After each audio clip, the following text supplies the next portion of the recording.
Bernard, there was a point in time in your life where all of this didn't seem likely, and that was because you were going into prison serving a 18-year sentence, only served 5, but there was a point in time in your life where all of this would just have been a dream. How does it feel to be able to sit here and reflect back on how much you've overcome and the odds that you've overcome? Really, it never gets old to me. It might get old to people that hear me talk about what you just mentioned, but it'll never get old to me because it is part of that foundation that I stand on. It would have just been a dream, but even the dream probably wouldn't have been talked about, because how can you dream something that you can't even imagine what would happen in the state of mind, in the state of behavior that I was involved or in.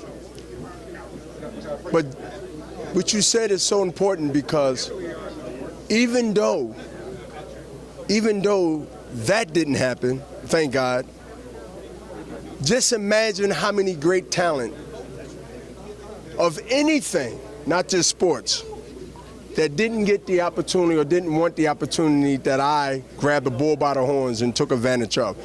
I believe it was a Michael Jordan out there before Michael Jordan. I believe it was a Bernard Hopkins out there before Bernard Hopkins. But he was in East LA, he was in Compton, he was in Watts or whatever, and got shot, he got killed because he was a blood, he had green, he had red, he had whatever on her.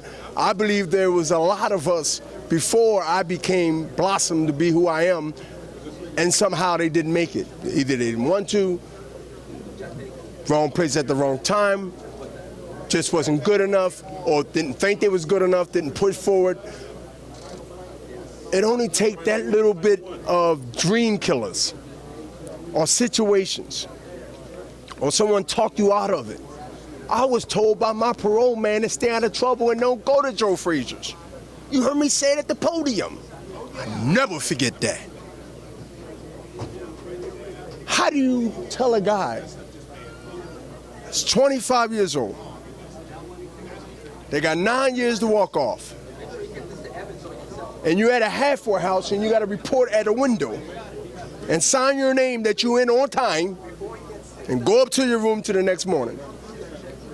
And you see your counselor because you put a slip in that weekend and you said, Mr. Lane, you know, I was boxing and picked it back up in graded for it. I like to go up Joe Frazier's, which is 10 blocks of Broad Street near Temple, and do some boxing about 4 to 7. I get in about a half hour later than I'm supposed to. Is it okay? You can watch us here from there, send somebody there, random, like random drug tests. You're 25 years old, and you want to be a boxer with $1,500 restitution, is like $15 million when you're broke and in the ghetto and you come home with a parole. You can't just pay that with one job check. Now, I don't think he was being malice or mean or a dream killer. But if I would have took his advice, strong story. If I would have just took his advice, he wasn't being mean to me, set me down. Just say, I would say, well, 25 is kind of old to turn pro. In the boxing world, they come from the amateurs, 18, 17, 19. Let me just go to work and be an average citizen, big stomach, 9 to 5. If I'm lucky, I make about $20,000 a year because of my education, GED.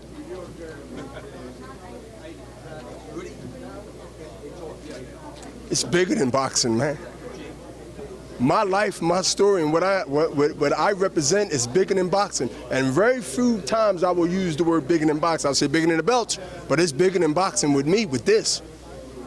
I became champion when I gave him 9 years of parole without a parking ticket and became who I am. I got my first belt when I got my slip saying my parole is over.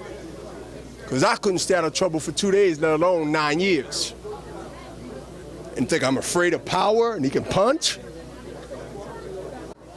And I never knew no dumb fox. Foxes are smart. They know where to be, when to be, and where to be.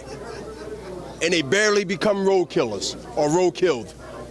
Squirrels do, other animals do, but you very often see a fox laying down, laid out because he got ran over by a tractor trailer or a car.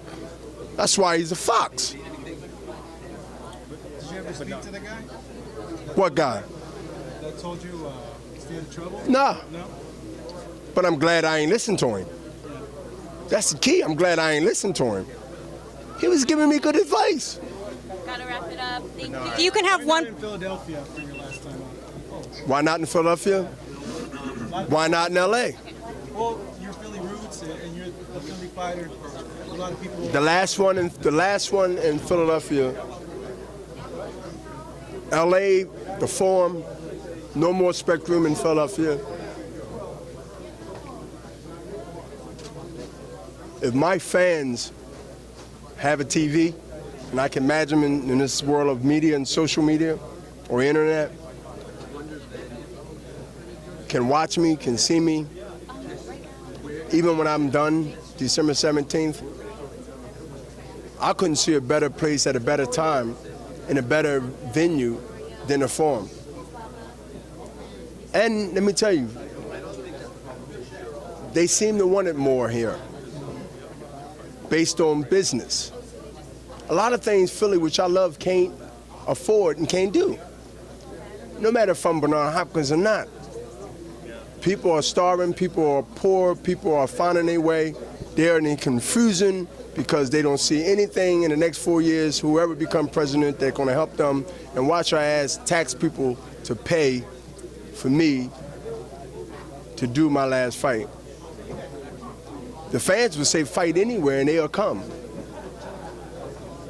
But I think this is the perfect time and a perfect place because of the history of the Forum, because of the surroundings of how it's going to be done. Couldn't be a better place. I really mean that. Because to do it in Philadelphia, which is a growing big city like most cities are, to change over in the last 10 years, right after the recession, to build up for the neighborhoods becoming hood, nanny, yuppie neighborhoods. We call them yuppie neighborhoods. Yes, oh, definitely. This is the perfect place. Hi, everybody. This is Michael Buffer, and let's get ready for BehindTheGloves.com.